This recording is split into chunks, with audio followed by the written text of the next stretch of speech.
আশা করি আপনারা সবাই ভালো আছেন। আলহামদুলিল্লাহ আমি আল্লাহর রহমতে ভালো আছি। তো বর্তমান সময়ে কিন্তু আবহাওয়ার বড় ধরনের পরিবর্তন লক্ষ্য করা যাচ্ছে এবং এর ফলে কিন্তু বঙ্গোপসাগর থেকে আবারও প্রচণ্ড পরিমাণে ঝড় বৃষ্টি আসার সম্ভাবনার কথা জারি করেছে আবহাওয়া অফিস এবং বাতাসেরও কিন্তু পরিবর্তন লক্ষ্য করা যাচ্ছে এবং ঢাকা সহ বাংলাদেশের বেশ কিছু এলাকাতে কিন্তু মুষলধারে বৃষ্টি হওয়ার কথাও জানিয়েছে আবহাওয়া অফিস। তো বিস্তারিত সকল বিষয় আপনারা জানবেন আজকের এই ভিডিওর মাধ্যমে এবং ভুয়া তথ্য থেকে অবশ্যই আপনারা দূরে থেকে সঠিক তথ্যটা জেনে নেবেন আমাদের এই চ্যানেল থেকে এবং সরাসরি আমরা স্যাটেলাইটের মাধ্যমে আপনাদের আপডেটটা দেওয়ার চেষ্টা করি। তো আমরা প্রথমে যে বিষয়টা দেখব সেটা হচ্ছে আপনার তাপমাত্রা। তো বর্তমান সময়ে কিন্তু তাপমাত্রা বড় ধরনের প্রভাব ফেলছে আমাদের সাধারণ জীবনে। তো বর্তমান সময়ে আমরা তাপমাত্রা নিয়ে একটু ভীষণভাবে চিন্তিত, কারণ সারা বিশ্বের তাপমাত্রা যেভাবে বাড়ছে তাতে কিন্তু বাংলাদেশের তাপমাত্রারও বড় ধরনের পরিবর্তন লক্ষ্য করা যাচ্ছে। তো এই মুহূর্তে যদি আপনাদের দেখায় তাহলে তারিখটা বলে দিই। এবং আজকে দেখতে পাচ্ছেন 26 তারিখ, আগামীকালকে 27 এবং 28 তারিখ অর্থাৎ বৃহস্পতিবার এবং শুক্রবার কেমন থাকছে আবহাওয়া সেই বিষয়ে একটু আপনাদের জানাবো। তো দেখতে পাচ্ছেন মোটামুটি তাপমাত্রা বেশ স্বাভাবিক তাপমাত্রাটুকুই থাকবে। সারা দেশেই কিন্তু মোটামুটি একটা নির্দিষ্ট স্থির তাপমাত্রা বিরাজমান থাকবে। সেটা হচ্ছে 30 থেকে 33 ডিগ্রি সেলসিয়াসের মধ্যে। অর্থাৎ বেশ অল্প কয়েকটি জায়গাতে 29 ডিগ্রি সেলসিয়াস বা 27 ডিগ্রি সেলসিয়াস, 28 ডিগ্রি সেলসিয়াস লক্ষ্য করা যাবে সিলেটের। এছাড়া বাংলাদেশের প্রত্যেকটা এলাকাতে 32 থেকে 30 ডিগ্রি সেলসিয়াসের মধ্যেই তাপমাত্রা সীমাবদ্ধ থাকছে। অর্থাৎ তাপমাত্রা নিয়ে আপনার কোনো কমপ্লেইন নেই যে তাপমাত্রা বেশি।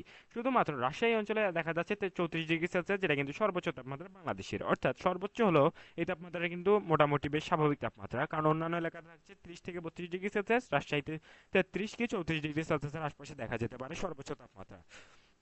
তো আসলে এটা নিয়ে অতটা বেশ আহামরি তেমন কিছুই না, স্বাভাবিক তাপমাত্রাটুকুই বলা যায় সারা দেশে বিরাজমান থাকবে। তবে ব্যবসা গরমের পরিমাণটা কিন্তু আমরা একটু লক্ষ্য করছি, তাপমাত্রা আর ব্যবসা তাপমাত্রা যেটাকে বলি বা উপস্থিত তাপমাত্রা সেটা কিন্তু এক নয়।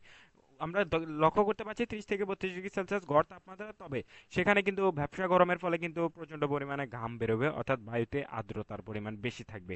তো আপনারা দেখতে পাচ্ছেন বর্তমান সময় কিন্তু মানে আপনার কি বলবো আবহাওয়ার বড় ধরনের পরিবর্তন, সেটার প্রভাবে কিন্তু এমনটা হচ্ছে যে তাপমাত্রা তো বেশি না থাকার ফলে কিন্তু মানুষের আর্দ্রতার বেশির কারণে কিন্তু ঘাম বেরোবে এবং যে ভ্যাপসা গরম সেটা কিন্তু আপনারা ফিল করবেন।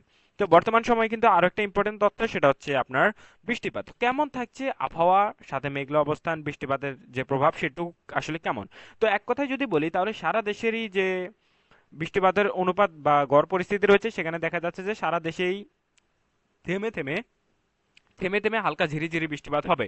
এবং আগামীকালকে বিশেষ করে আগামী 2 দিন কিন্তু দেখা যাচ্ছে সিলেট অঞ্চলে কিন্তু আমরা বছরের শুরু থেকেই দেখি বৃষ্টিপাত, ঘূর্ণিঝড় বজ্রপাত হয়ে থাকে। তো সেই অনুযায়ী কিন্তু আগামী কয়েকদিনও সিলেটে আবারও বৃষ্টিপাত লক্ষ্য করা যাবে এবং ইদানিং কিন্তু এই মুহূর্তে হচ্ছে।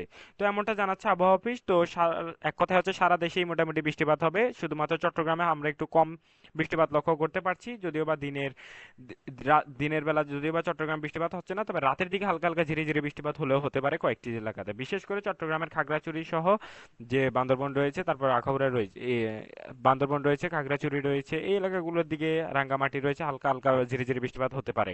এছাড়া কিন্তু বাংলাদেশের সারা বাংলাদেশ জুড়ে ঝিরিঝিরি হালকা হালকা বৃষ্টিপাত হতে পারে, অর্থাৎ মেঘলা যে আকাশ সেটা কিন্তু আপনারা দেখতে পারবেন প্রায় প্রত্যেকটা এলাকাতেই। এবং দিনে বলা যায় প্রায় 20 থেকে 30 মিনিট হালকা হালকা বৃষ্টিপাত, থেমে থেমে বৃষ্টিপাত হওয়ার সম্ভাবনা রয়েছে। অতটা আহামরি তেমন কিছু না যে একটা ঠান্ডা শীতল পরিবেশ আপনাকে দিবে, এছাড়া আর তেমন কোনো ভয়াবহ বিষয় নেই। তো এই ছিল মোটামুটি আমার কাছে এই মুহূর্তে সর্বশেষ আপডেট। সবাই ভালো থাকবেন। আবার সঠিক আপডেট জানতে হলে আমাদের চ্যানেল সাবস্ক্রাইব করে